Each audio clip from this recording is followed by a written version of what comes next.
Gálatas capítulo 2, versículo 1 em diante diz o seguinte: Passado 14 anos, subi uma vez mais a Jerusalém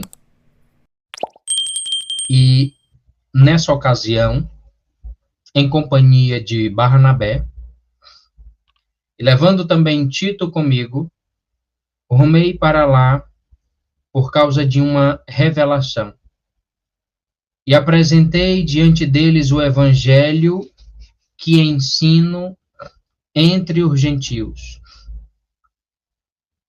fazendo-no, entretanto, em particular, aos que pareciam mais influentes, para que, de algum modo, não corresse ou não houvesse me esforçado inutilmente.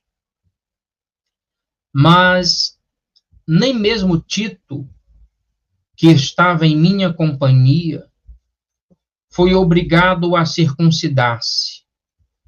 Muito embora fosse grego, essa questão foi suscitada devido ao fato de alguns falsos irmãos judeus terem se infiltrado em nosso meio.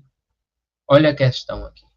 Alguns falsos irmãos judeus terem se infiltrado em nosso meio. Isso aqui é muito interessante, porque muitas das vezes a gente evitar, sabe, estar em certo contato com determinadas pessoas, vai ser um bem maior. Tá entendendo? Louvado seja Deus. Tem pessoa que não tem o mesmo pensamento que você. Tem pessoa que não pensa da mesma maneira que você. Só que o que muitas pessoas não conseguem entender é que pensarmos diferente não nos torna inimigos. Tem pessoas que já levam para o lado pessoal. Essa pessoa tem que pensar que nem eu. Se não pensar que nem eu, ela é meu inimigo. E não é bem assim que funcionam as coisas.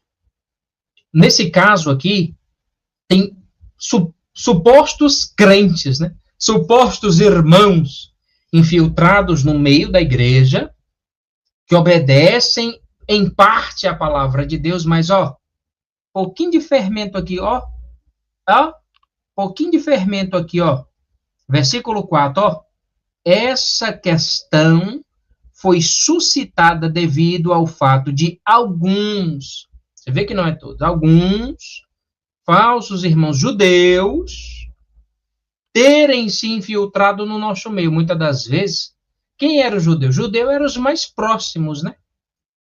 Gentios era aquele povo que ainda estava chegando ali naquela época, né? Então, os judeus eram mais próximos. Então, ninguém espera, muitas das vezes, um ataque ou algo do tipo vir de pessoas próximas a você. Imagina que todos nós aqui, imagina que os cristãos só fossem judeus, nós aqui. E aí, chega outros irmãos judeus, opa, vai se reunir conosco, aleluia, sejam bem-vindos. Ninguém espera que essas criaturas que têm a mesma fé, serve o mesmo Deus, vá levantar algum pouquinho de fermento dentro da congregação. E nós estamos falando aqui de uma situação. Uma única situação aqui, até o versículo 4. Uma única situação. Então, muitas das vezes, o melhor que nós temos a fazer é não se envolver com determinadas pessoas. Por mais que seja crente. Por mais que seja, diga servir o mesmo Deus. Para um bem maior. Para não acontecer de ter discórdias no nosso meio. Mas nesse caso aqui, esses falsos irmãos estavam levantando uma questão de que todos precisavam se circuncidar. Versículo 4. Essa questão foi suscitada devido ao fato de alguns falsos irmãos judeus terem se infiltrado em nosso meio com o propósito de espionar a liberdade que temos em Cristo e nos reduzir à condição de escravos. Contudo, nem por um momento cedemos ou nos submetemos a eles para que a verdade do evangelho permanecesse convosco. E aqueles que pareciam ser influentes, ainda que o tenham sido no passado, isso não faz diferença para mim. Eu gosto muito da maneira que o apóstolo Paulo fala, ele é bem direto, assim, Bem direto e objetivo. Quem gostou, gostou. Quem não gostou, problema teu. Olha o que ele fala aqui, versículo 6, ó. E aqueles que pareciam ser influentes, ainda que tenham sido no passado, isso não faz diferença para mim. Isso não faz diferença para mim, pois Deus não julga segundo as aparências humanas. Esses que pareciam ser muito importantes, nada me acrescentaram. Ao contrário, reconheceram que a mim havia sido confiada a proclamação do evangelho aos incircuncisos, assim como a Pedro aos circuncisos.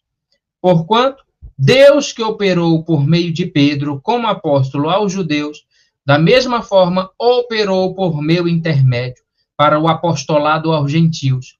E quando reconheceram a graça que me havia sido outorgada, Tiago, Pedro e João, respeitados como sustentáculos, estenderam a mão direita a mim e a Barnabé, em sinal de comunhão fraternal, e concordemente ficou estabelecido que nós buscaríamos os não-judeus e eles os circuncisos. E nos recomendaram apenas que nós não se esquecêssemos dos pobres, o que também tenho me esforçado por fazer. Então, vamos lá. Está bem claro aqui uma questão que o evangelho não é apenas para um grupo específico de pessoas. O evangelho agora é para todos. Paulo foi a Jerusalém por causa de uma revelação de Deus. Ele apresentou o evangelho que pregava aos gentios para os líderes da igreja, que no caso aqui, nessa passagem aqui, nesse texto, nesse episódio aqui, é Tiago, Pedro e João. Paulo apresentou o evangelho que pregava aos gentios para os líderes da igreja.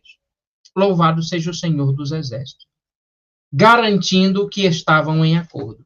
Tito, que era grego, ou seja, gentil, não foi obrigado a se circuncidar, mostrando que a salvação não depende de rituais, mas da fé em Cristo Jesus. Louvado seja o Senhor dos Exércitos. Paulo destaca que alguns falsos irmãos queriam tirar a liberdade que temos em Cristo, mas ele não cedeu para preservar a verdade do Evangelho. Os líderes reconheceram que Paulo foi chamado por Deus para pregar aos gentios, assim como Pedro foi chamado para pregar aos judeus. Vamos lá, versículo 11 diz: Quando, porém, Pedro chegou a Antioquia, eu o enfrentei face a face por causa de sua atitude reprovável. Louvado seja Deus, porque no meio cristão, aos olhos de Deus, não existe esse negócio de quem chegou agora para quem já está mais tempo. O ser humano bobo é que levanta questões como essa. Um ser humano bobo é que levanta questões como essa. Porque nós temos aqui o último apóstolo chamado, e nem pessoalmente foi, né? Fisicamente falando, né? Chamado por Jesus, repreendendo o primeiro. E por que que Paulo está repreendendo Pedro? Quando os demais cristãos não estavam reunidos com eles, Pedro se juntava com os gentios, se alimentava com os gentios. E aí, quando as demais pessoas da igreja estão chegando, Pedro vai fazer o quê? Falando no nosso linguajar para que todos entendam, Pedro vai se ausentar, Pedro vai querer se isolar, Pedro vai querer se apartar para mostrar uma falsa separação. Louvado seja Deus. Não que isso seja certo ou que seja errado. Louvado seja Deus. Estando eles no meio de todos aqueles que se dizem servir a Deus. Quando, porém, Pedro chegou a Antioquia, eu o enfrentei face a face por causa da sua atitude reprovável. Porque antes de chegarem alguns da parte de Tiago, aqui, ele fazia suas refeições na companhia dos gentios. Ó, antes de chegar os irmãos ali da parte de Tiago, Pedro fazia suas refeições na companhia dos gentios. Todavia, quando eles chegaram, Pedro foi se afastando até se apartar dos incircuncisos, apenas por temor aos que defendiam a circuncisão. E os outros judeus, de igual modo, se uniram a ele nessa atitude hipócrita. Tem pessoas que têm... não vou falar isso não. Ia falar uma coisa aqui que pode partir o coração de muitos, mas nem todos estão prontos para ouvir algumas coisas. Versículo 13. E os outros judeus, de igual modo, se uniram a ele nessa atitude hipócrita, de modo que até mesmo Barnabé se deixou influenciar. Contudo, assim que percebi que não estavam se portando de acordo com a verdade do evangelho, eu repreendi a Pedro diante de todos. Olha o que Paulo falou para Pedro. Ó. Se tu, Pedro, sendo judeu, vives como os gentios, e não conforme a tradição judaica, por que você obriga os gentios a viver como os judeus? Olha a questão aqui. Então, nós vemos claramente aqui o quê? A hipocrisia de Pedro. A hipocrisia de Pedro. Louvado seja Deus. O que é hipocrisia? Me vem no coração aqui essa questão. O que é hipocrisia? No caso aqui, dessa passagem aqui, nós estamos vendo que Pedro agia de duas formas, né? É o famoso bipolar, né?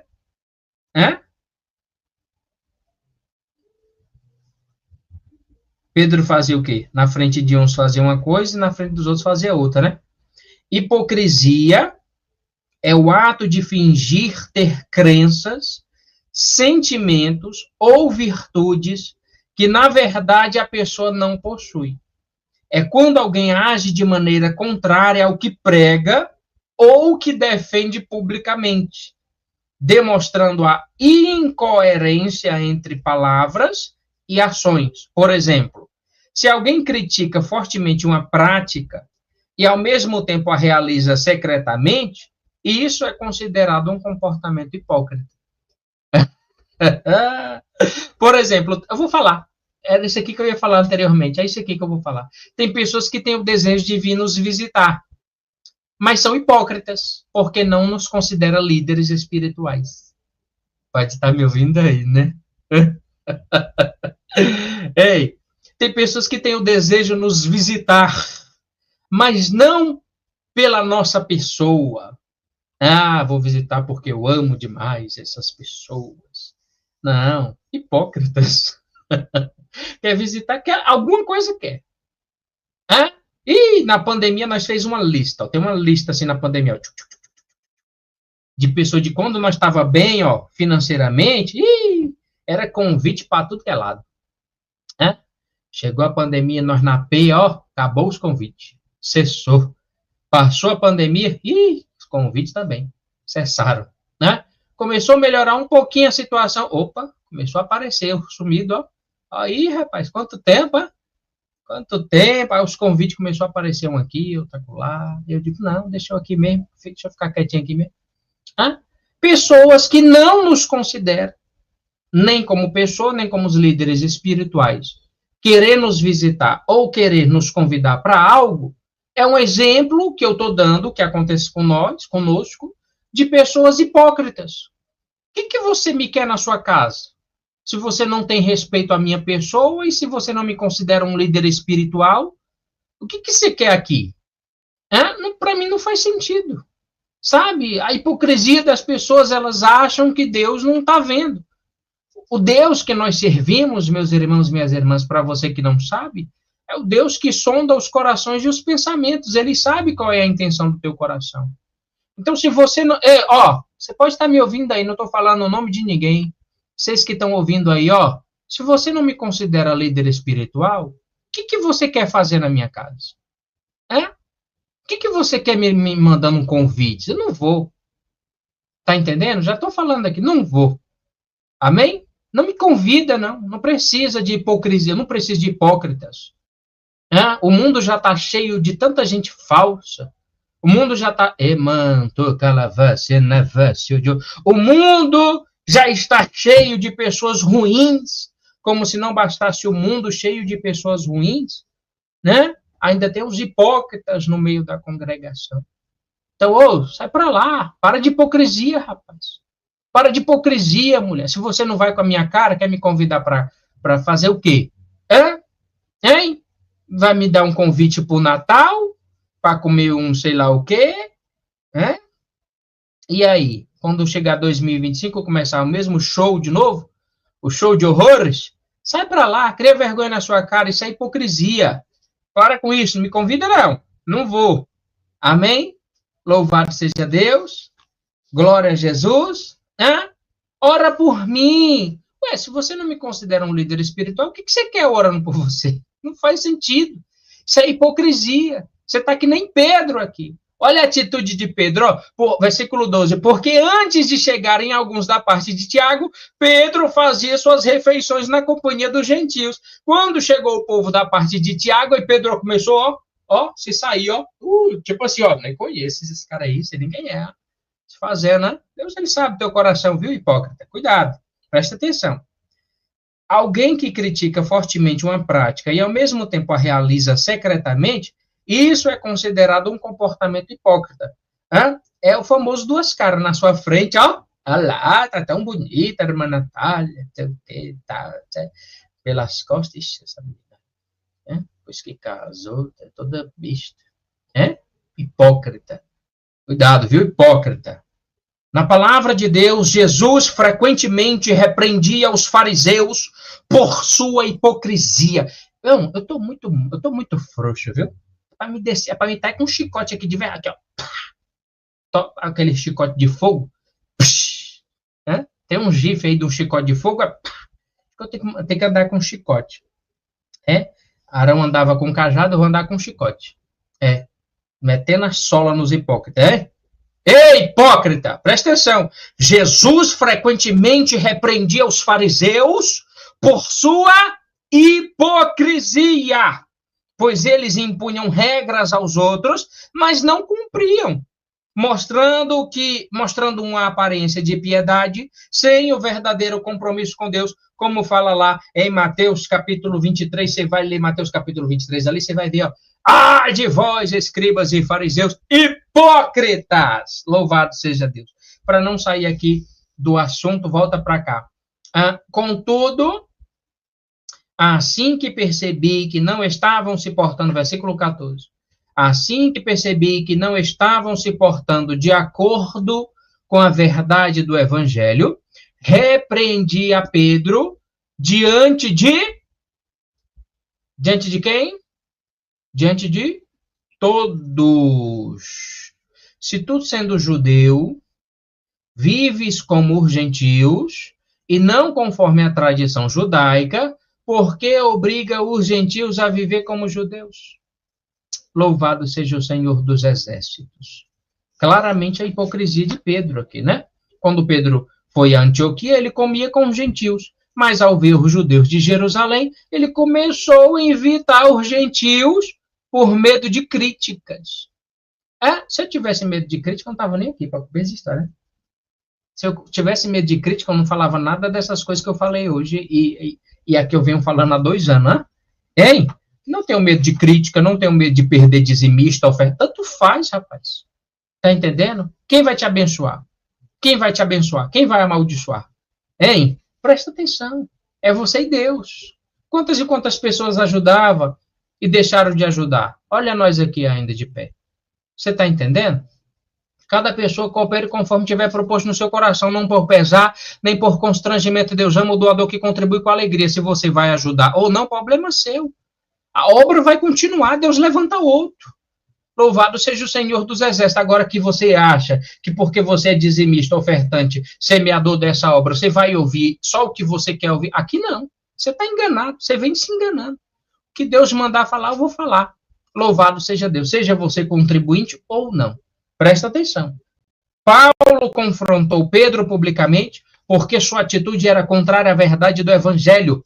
Pedro estava sendo hipócrita, tentando agradar homens em vez de obedecer a Deus. Paulo mostrou que ninguém deveria ser forçado a viver segundo as tradições judaicas, já que a salvação não vem pela lei, mas pela fé em Jesus. Versículo 15. Nós, judeus, de nascimento, e não pecadores como gentios, estamos plenamente conscientes, entretanto, que o ser humano não pode ser justificado pela prática da lei, mas somente por meio da fé em Jesus Cristo. Sendo assim, nós também viemos a crer em Cristo Jesus, a fim de sermos justificados pela fé em Cristo.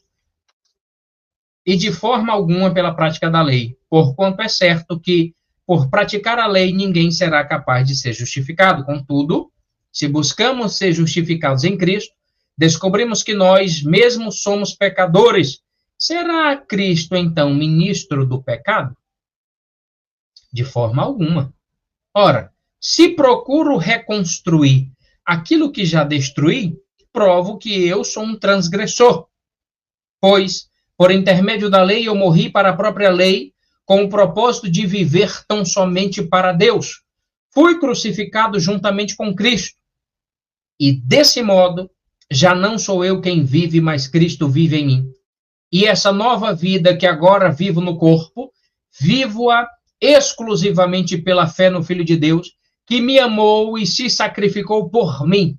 Não torno inútil a graça de Deus, porquanto se a justiça pudesse ser estabelecida pela lei, então Cristo teria morrido em vão. A justificação, meus irmãos e minhas irmãs, não vem pelas obras da lei, não vem por ação social, não vem por bondade.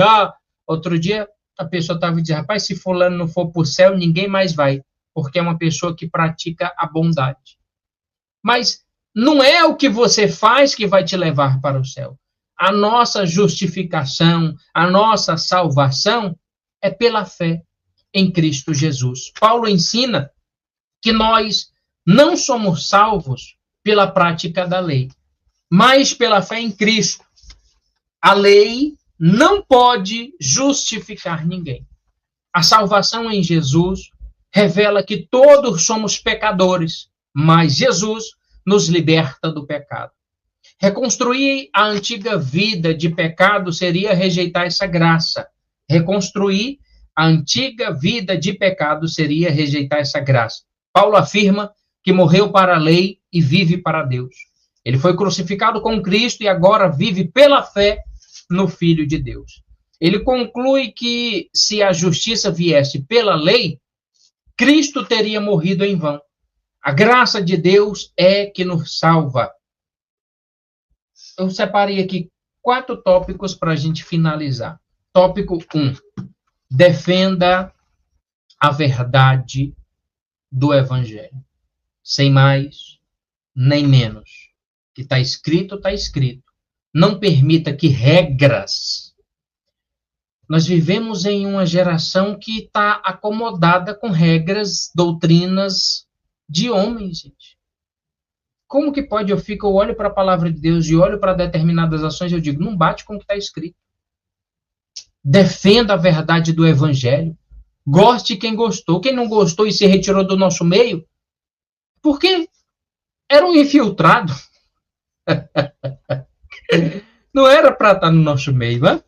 Não permita que regras ou tradições humanas roubem a liberdade que Jesus Cristo trouxe. Tópico 2. Não ceda à hipocrisia. Vou repetir. Não ceda à hipocrisia. Assim como Paulo corrigiu Pedro, devemos agir conforme a verdade, sem medo de opiniões alheias. Tanto faz quanto tempo essa pessoa está servindo a Deus, ou supostamente servindo.